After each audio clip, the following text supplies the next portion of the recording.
ഒരു ഒരു ഒരു ഒരു ചെറിയൊരു സ്റ്റോറി ഞാൻ പറഞ്ഞുതരാം. അവിടെ ഒരു പ്രോബ്ലം ഉണ്ടായി എന്ന് വെച്ച് കഴിഞ്ഞാൽ അവിടുത്തെ പവർ റൂമിൻ്റെ കീ കാണാനില്ലാണ്ട് പോയി. കീ കാണാനില്ലാണ്ട് പോയതിൻ്റെ പിന്നിൽ ഒരു പ്രോബ്ലം അവിടെ ഉണ്ടായിരുന്നു. അതിൻ്റെ ബിഹൈൻഡ് ഉള്ള കാര്യം പറഞ്ഞുതരാം. എങ്ങനെയാണ് കീ കാണാതെ പോയത്? എല്ലാവരും അവിടെ നോക്കിയപ്പോൾ കീ കാണാതെ പോയി എന്നുള്ളതേ ഉള്ളൂ. പക്ഷേ എങ്ങനെയാണ് കീ കാണാതെ പോയത് എന്നുള്ള കാര്യം എന്ന് വെച്ച് കഴിഞ്ഞാൽ അവിടെ ഐസ്ക്രീം ജാൻമോണി ഒരു ഐസ്ക്രീം എടുത്ത് കഴിച്ചു. അതിൻ്റെ പേരിൽ ഗബ്രി ജാൻമോണി ഇട്ട സംസാരിച്ചു. അപ്പം ജാൻമോണി പറഞ്ഞു ഒരു ഐസ്ക്രീമിൻ്റെ പേരിൽ തന്നെ ഇത്ര ഇൻസൾട്ട് ചെയ്യുന്നു പറഞ്ഞു. അവിടെ ഭയങ്കര പ്രശ്നമൊക്കെ ഉണ്ടായി. അപ്പോൾ അത് കഴിഞ്ഞിട്ട് ഗബ്രി ഭയങ്കരമായിട്ട് കരഞ്ഞു. ആദ്യമായിട്ട് ഗബ്രി അവിടെ കരയാണ്. ഗബ്രി ആശ്വസിപ്പിക്കാൻ വേണ്ടിയിട്ട് എല്ലാ ആൾക്കാരും പോവുകയാണ്. ബാത്റൂമിലിരുന്ന് ഗബ്രി കരയുന്നു. അപ്പം ഞാൻ നേരെ അവിടെ പോകുന്നു.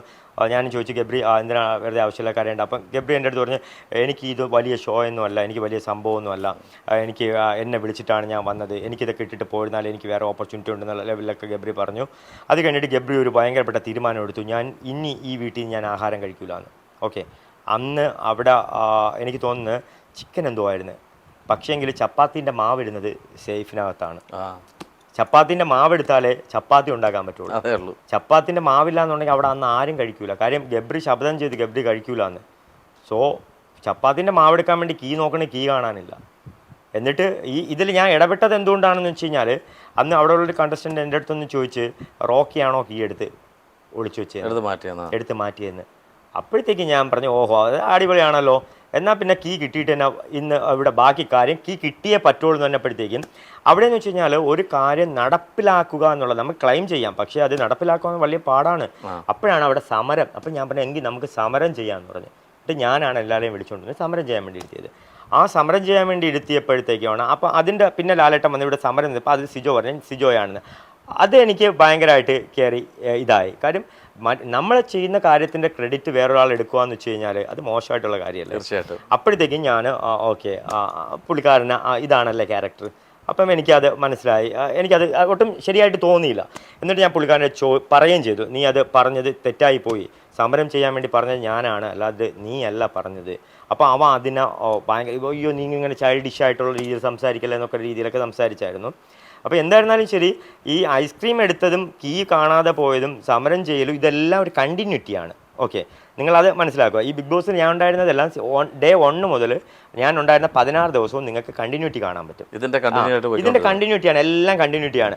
പക്ഷേങ്കിൽ അത് കഴിഞ്ഞിട്ട് അവിടെ കണ്ടിന്യൂറ്റി എന്ന് പറഞ്ഞ സംഭവമില്ല. പരസ്പരം എങ്ങനെ ആൾക്കാരെ കുത്തി വീഴ്ത്താം, എങ്ങനെ കരിവായിരുത്തി വയ്ക്കാം, എങ്ങനെ ഇൻഡിവിജ്വൽ ഗെയിമായിരുന്നു അവിടെ. അല്ലാതെ ഒരു ടോട്ടാലിറ്റി എന്നുള്ള സംഭവം അവിടെ ഉണ്ടായില്ല. അതാണ് ഗെയിം ആൾക്കാർക്ക് അത്ര കാര്യം. ഞാൻ ഉണ്ടായിരുന്ന സമയം കഴിഞ്ഞിട്ട് അത് കഴിഞ്ഞ് ഗെയിം ആൾക്കാർ അധികം സുഖിക്കാത്തതിൻ്റെ കാര്യം എന്ന് വെച്ച് കഴിഞ്ഞാൽ അതാണ് ഒരു ഗെയിമിലൊരു കണ്ടിന്യൂറ്റി ഇല്ലാണ്ട് പോയി. അത് നിങ്ങൾക്ക് ഫീൽ ചെയ്തു അങ്ങനെ കണ്ടിന്യൂറ്റി? ഉറപ്പായിട്ടും. കാര്യം എന്ന് വെച്ച് കഴിഞ്ഞാൽ പുതിയ സംഭവങ്ങളൊന്നും അവർ കണ്ടുപിടിക്കുന്നില്ലല്ലോ. ഓൾറെഡി അവിടെ ഉള്ള കാര്യങ്ങളൊക്കെ തന്നെയാണ് എടുത്തിട്ട് അങ്ങോട്ടും ഇങ്ങോട്ടും സംസാരിക്കുന്നത്. പുതിയതായിട്ട് എവരായിട്ടൊന്നും ക്രിയേറ്റ് ചെയ്യുന്നില്ല. പഴയ തന്നെ കൊണ്ടുവന്ന് വീണ്ടും അതെ. ഒരു എന്തുവാ മെയിനായിട്ടുള്ള സംഭവം എന്ന് വെച്ച് കഴിഞ്ഞാൽ അവിടെ ഉള്ള ആൾക്കാരിൽ പലരിലും ഞാൻ കണ്ടതെന്ന് വെച്ച് കഴിഞ്ഞാൽ നിലപാടില്ലായ്മ, അവസരവാദം, പഴിചാരല്, പാര വയ്ക്കല്, പിന്നെ എന്ന് വെച്ച് കഴിഞ്ഞാൽ കൂടെ നിന്ന് ചതിക്കല്, പിന്നെ പിന്നിൽ നിന്ന് കുത്തല്. നിലപാടില്ലാത്ത ആർക്കാണ് അതിനകത്ത്? നിലപാടില്ലായ്മയുടെ ഫസ്റ്റാണ് ജിൻഡോ ബ്രോ. ജിൻഡോ നിലപാട്. ഇപ്പം എനിക്ക് ജിൻഡോ ഇത് പറയുമ്പോഴത്തേക്ക് ആൾക്കാർ പറയും ഇവനെന്ത് കുരു പൊട്ടിയിട്ടാണ് ബ്രോ, എനിക്ക് ഒരു കുരുവില്ല ബ്രോ. ഇപ്പം ജാസ്മിനാണ് ഇത് കൊടുത്തതെങ്കിൽ ഞാൻ ഇരുന്ന് പറയില്ല, ഞാൻ പറയും ഓക്കെ ഡിസേർവ് ആണ് പുള്ളിക്കാരി.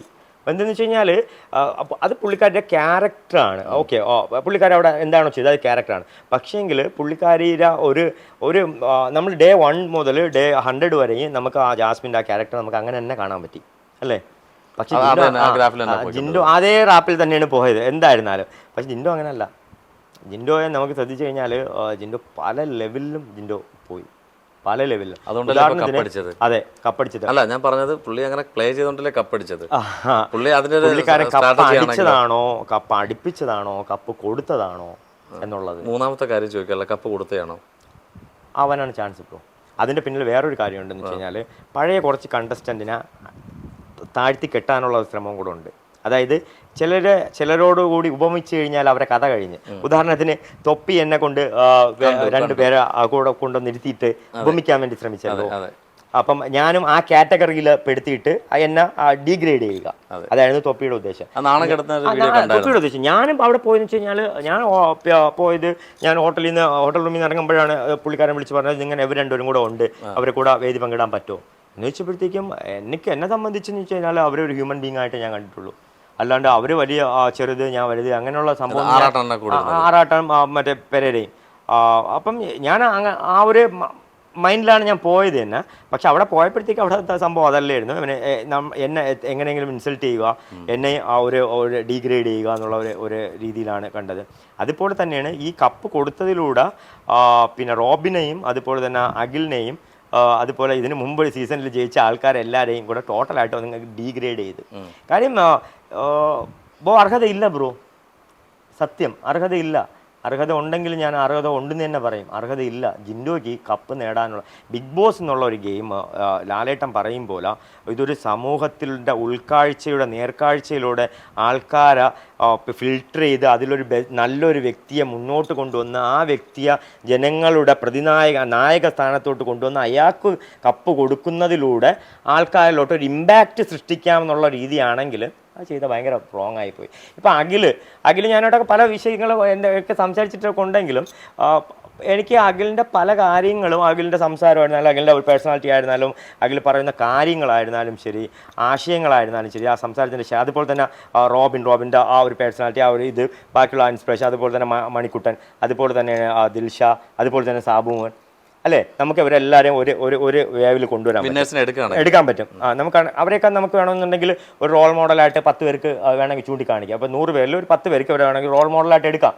പക്ഷേ ജിൻഡപ്പനെ റോൾ മോഡലെടുത്താൽ നിങ്ങൾ തെണ്ടിപ്പോയി ഉറപ്പായിട്ട്. കാര്യം എന്ന് വെച്ചാൽ ഞാൻ പറഞ്ഞിട്ടാ ബ്രോ, ഇപ്പം സ്റ്റാർട്ടിങ്ങിൽ മണ്ടൻ ഉള്ള ടാഗാണ് ജിൻഡോയ്ക്ക് കിട്ടിയത്. അതിനാണ് ജിൻഡോ വേറെ ലെവലിലാണ് ഇപ്പോൾ കൊണ്ടുവരുന്നത്. അതായത് മണ്ടൻ വിളിച്ച ആൾക്കാരെ കൊണ്ട് തന്നെ കപ്പ് അല്ലെങ്കിൽ രാജാവെന്ന് വിളിപ്പിച്ചു എന്ന് പറഞ്ഞത്. നിങ്ങൾ ഏതെങ്കിലും ഒരു വാവ് ഫാക്ടർ എനിക്ക് പറഞ്ഞതാ. നിങ്ങൾ ജിൻഡോ ഒരു ഏതെങ്കിലും ഒരു അടിപൊളി സെറ്റപ്പ് അല്ലെങ്കിൽ ബ്രില്യൻറ്റ് എന്തെങ്കിലും നിങ്ങൾ പറഞ്ഞ. അവിടെ ഏറ്റവും കൂടുതൽ സോറി പറഞ്ഞിട്ടുള്ള ജിൻഡോയാണ്. ഏറ്റവും കൂടുതൽ സോറി പറഞ്ഞിട്ടുള്ള. സോറി എന്തിനാണ് പറയുന്നത്? തെറ്റ് ചെയ്യുമ്പോഴല്ലേ സോറി പറയുന്നത്, അല്ലേ? ഒരു പ്രാവശ്യം ഒരു കാര്യം ചെയ്താൽ അത് മിസ്റ്റേക്ക്, രണ്ടാമത്തെ പ്രാവശ്യം ചെയ്യുമ്പോൾ അത് തെറ്റ്, മൂന്നാമത്തെ പ്രാവശ്യം അത് ചെയ്തു കഴിഞ്ഞാൽ അത് അവൻ്റെ ക്യാരക്ടറാണ്, അല്ലേ? അപ്പം ഇതാണ് പുള്ളിക്കാരൻ്റെ ക്യാരക്ടർ. ഇതേപോലുള്ള കാര്യങ്ങൾ ചെയ്യുക. അത് നാക്കിന് ഒരു ലൈസൻസും ഇല്ലാത്ത ഞാൻ പോടി അല്ലെങ്കിൽ അങ്ങനെ എങ്ങനെയൊക്കെ പറഞ്ഞാൽ അഗ്രഷൻ സംസാരിക്കാം. അറിയാം, എൻ്റെ ഓപ്പോണൻ്റെ അഗ്രഷൻ കാണിക്കും, ഞാനും അഗ്രഷൻ കാണിക്കും. പക്ഷേങ്കിൽ എൻ്റെ വായിന്ന് വൃത്തികെട്ട വാക്കുകളൊന്നും വന്നിട്ടില്ല. അപ്പം ഈ നമ്മളെ ഇതിൽ തന്നെ ഉണ്ടായിരുന്ന നമ്മളെ യമുന ബ്രോ, യമുന ബ്രോയുടെ അടുത്ത് പിന്നെ ജിൻഡോ ഒരു കാര്യം പറഞ്ഞിട്ടുണ്ടായിരുന്നു സ്റ്റാർട്ടിങ്ങിൽ. എന്താണത്? അതിനകത്ത് പിന്നെ എന്തോ ബാത്റൂമിലോട്ട് പോകാൻ ഞാൻ കാണിച്ചു തരാമെന്ന്. ഷർട്ട് ബോഡി കാണിക്കാൻ വേണ്ടിയിട്ട് ചായയുടെ ആ ഒരു ഇത് വന്നപ്പോഴത്തേക്കും ചായ വിത്ത് ബോഡി ഷോ എന്ന് പറഞ്ഞപ്പോഴത്തേക്കും ഉടുപ്പൂരി കാണിക്കാൻ വേണ്ടി പറഞ്ഞപ്പോഴത്തേക്ക് പറഞ്ഞാൽ നീ ബാത്റൂമിലോട്ട് പോകാൻ ഞാൻ കാണിച്ചു തരാമെന്നുണ്ട്. അപ്പം അങ്ങനെ പറയുന്ന ഒരാളാണെന്നുണ്ടെങ്കിൽ